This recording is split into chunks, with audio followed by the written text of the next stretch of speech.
to the Doctor Who Marathon. I'm your host McEdam, and today we're going to be talking about the Lost Story adventure, Mission to Magnus, written by Philip Martin, who actually adapted it for audio drama, so that's really cool. This sees the return of Nabil Shaban's Sil, who was desperate to get back on the show after he had such a positive experience with Vengeance on Varos. And this would be part of the Not Made Season 23. However, Saban was so positive about his portrayal of Sil that he still actually kept in contact with the BBC when Doctor Who returned, and so that's how we had Mind Warp. So that's how this story mainly came to focus, and it's mainly known for having very scientific, accurate science, as a part of the plot is about ice warriors trying to change the orbit of the planet. And Philip Martin actually had a scientific advisor to tell him how the process of this would work. I don't know if the science really works thing, but he had help, and he had somebody to look at his findings, so that's really cool. Now, this is the official Big Finish CD cover, which is really cool. The Lost Stories always come in these like white covers, which I always like. And this is a DVD cover that I printed from a website, which I can't remember the name of. And it's not particularly great. Like, Sil kind of like blends in with there, and it's all staged really oddly, but it's servable. It works very well. Maybe I'll print a different one later on. That's the spine, if anyone's interested. It's really cool. And here is the back with the special features that don't actually feature on the CD. It's just how the whoever made this, just how they designed it, because this was designed to represent the actual TV story and not the audio drama. So there you go. Now, when this was released by Big Finish Productions, it was panned. This story was one of the most looked forward to stories, as Sil is a very beloved character, and Philip Martin at this point hadn't done a bad story and is considered the Sixth Doctor's best writer, writing two of his best stories. However, when this came out, and a lot of people listened to it thinking it's going to be up to that standards, absolutely hated it. It was bantered. It was mortified upon release. And though I do think there are some elements to like here, I will admit, especially around part 2, it's just not anything to really talk about. So anyway, Mission to Magnus. The story actually starts off with the Doctor being reunited with another Time Lord, Anzor, who was a bully at the Doctor's school, and every time he gets confronted by him, the Doctor kind of basically cowers, and he's basically stuck on a particular planet and gets and sets up a thing so that the Doctor's TARDIS, gets stuck in his position, and so he can be free, as he is on a mission to Magnus. See what I did there? Mission to Magnus. To organise relations between Gallifrey and these race of women that live on this planet. Whilst also there is Sil, who is like a medium between the two factions. Now, these women, they basically lived in a world where they've oppressed their male counterparts, and as well, on this planet, there seems to be some sort of virus that any male caught in the sun dies abruptly, and so most of the males don't live to a old age, with only males that we see of this species being kids. And these women are basically, they fear masculine military forces, and they fear that there is an invasion force from a very masculine alien race that have come to conquer them, and they're asking the Time Lord's help, so that if we could have access to their time travel to go back in time and stop them and still keeping the peace, which is, but this character, this Time Lord, he's very old-fashioned, shall we say, as he basically states that, like, women shouldn't be allowed to rule. In fact, when he questions, it's like, they should have every right to rule over you, ridiculous women. And one of them later freezes them. Now, this is a character that was written to be so evil, so conniving. He's one of those characters you love to hate. He's the Doctor's bully. He's basically a fraud as well, as he's not a very good navigator, and he only barely got to this planet, being stuck where he asked the Doctor's help, and because he's some sort of higher Gallifreyan, the Doctor basically has to obey him at this point. We also get some great scenes in which they threaten him, and he's like, I'll never listen to you women. And they torture him for like a nanosecond, and he goes, okay, I'll do everything you say, just don't point at me again. So that's, but yeah, the strange aspect of the gender politics in this story is very bizarre, because we start off this story as you would think it would with a gender politics story, where we have a very disgusting man who is who's abusing his right as a Time Lord, and is treating these women horribly, to the point where he basically says maybe the men should invade you. And we have this whole idea of these women basically fearing that men would want to conquer them again, so they've basically oppressed their males. When the Doctor and Perry arrive after rescuing themselves, because the Doctor's a much better navigator, much better pilot, he managed to escape, not before seeing a ship which he sort of recognises. And when he lands in the caves of Magnus, he gets introduced, him and Perry get introduced to these two kids that basically believe that there's some sort of prophecy that a man, which I can't remember what they call the Doctor, or the Master, not the Master, but like a Master, and Perry, who they call the Mother, and they basically try and hide from the matrons, the race, or at least a faction of this race, who basically keep an eye on the males who live underground, because if they come up onto the surface, the sunlight with this virus kills them. So that's the plot, mainly for part one. And right off the bat, the problem is that Syl has nothing really to contribute in terms of story. He's only really there to make some comments about the situation. And if it wasn't for the fact that he's played by such a phenomenal actor, and you could clearly tell he's having so much fun with this, I would really criticise his story for just why Syl's even there.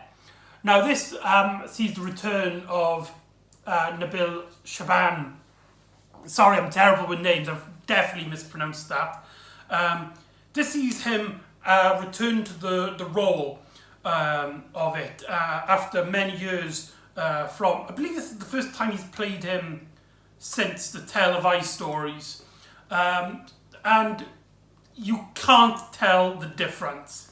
What I really like about this story is that you do feel like, in terms of performances, that you're taken back straight to 1975, 85, sorry. Wow, that was really embarrassing.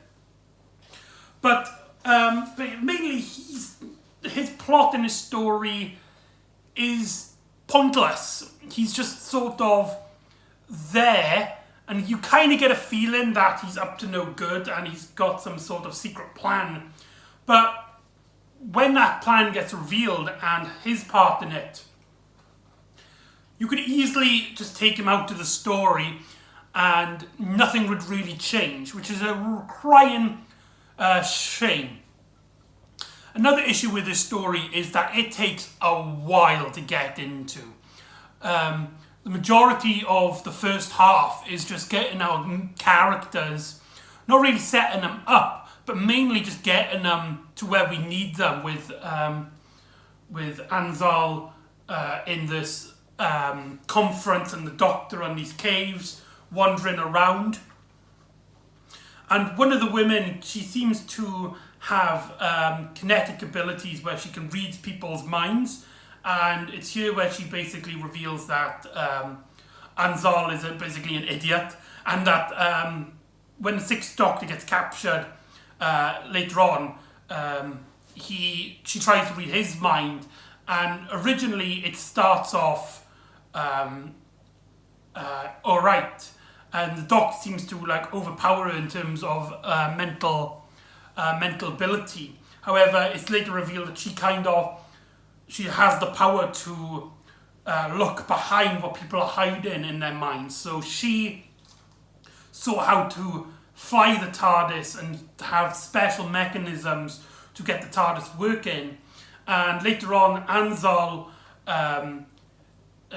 halfway through the story, he actually steals his TARDIS as he's been held prisoner, and basically uses this information to pilot his TARDIS. However, the Doctor reveals that he knew that she was reading into it, and so he deployed a scheme in his mind that he gave her information about the TARDIS, but it's the wrong information.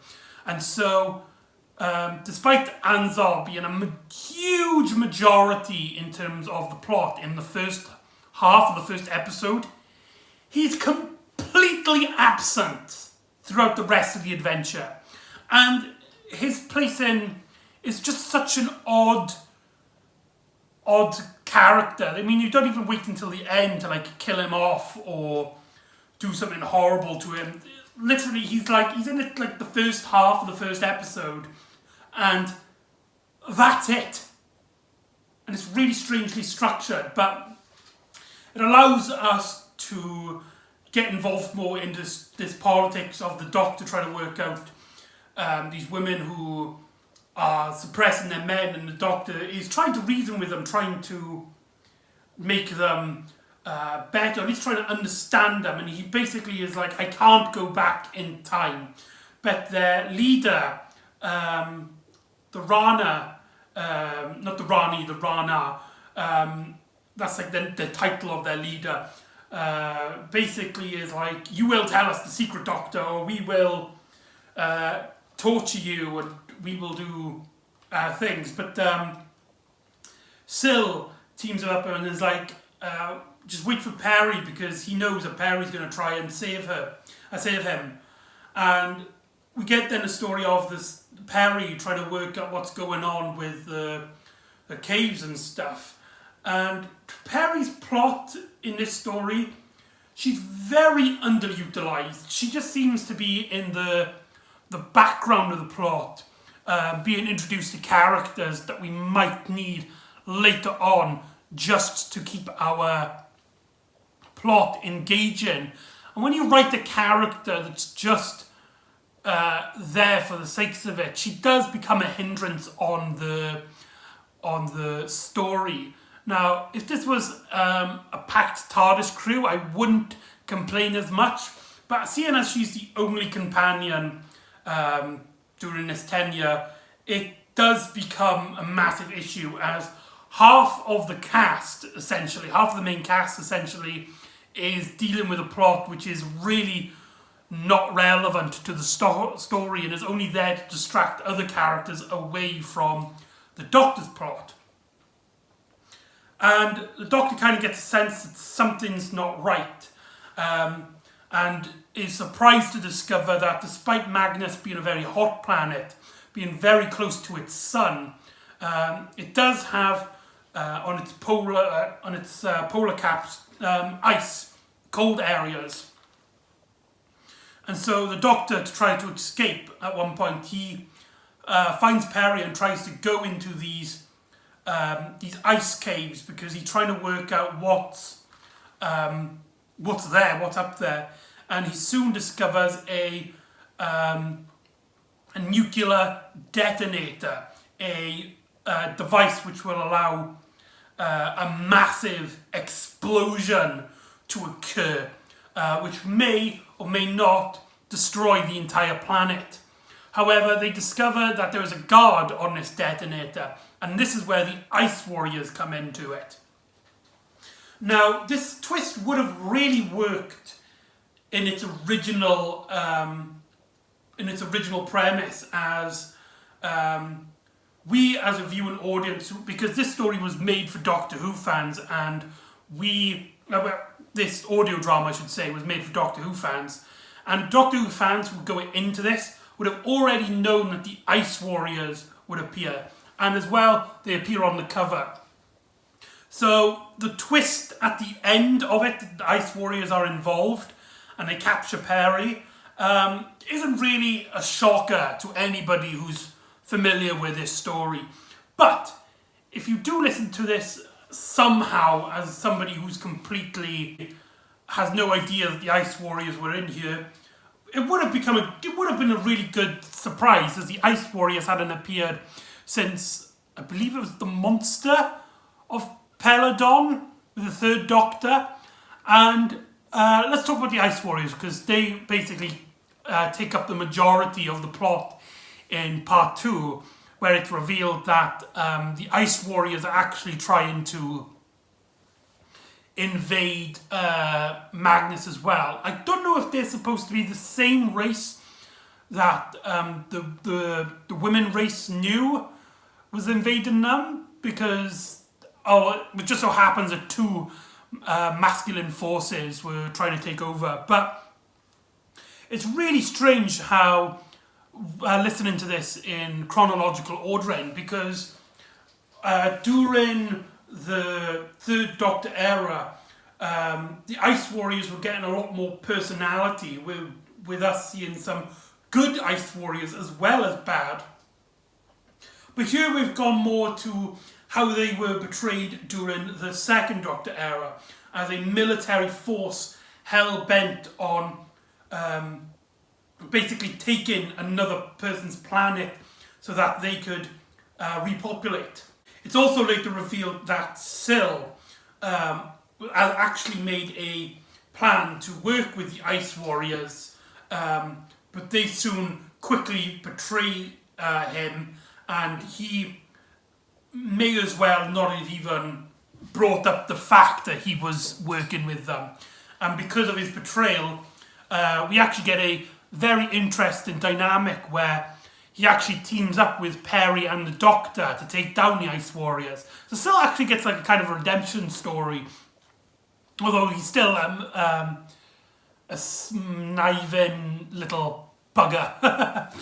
Now, here's where the big issue comes with this story, as when Peri gets captured by the Ice Warriors, she is met with a few group of men. I believe there might have been the other race that were planning on to invade them, although they basically state that they want a peace, although they do want to basically take away their freedoms or something like that.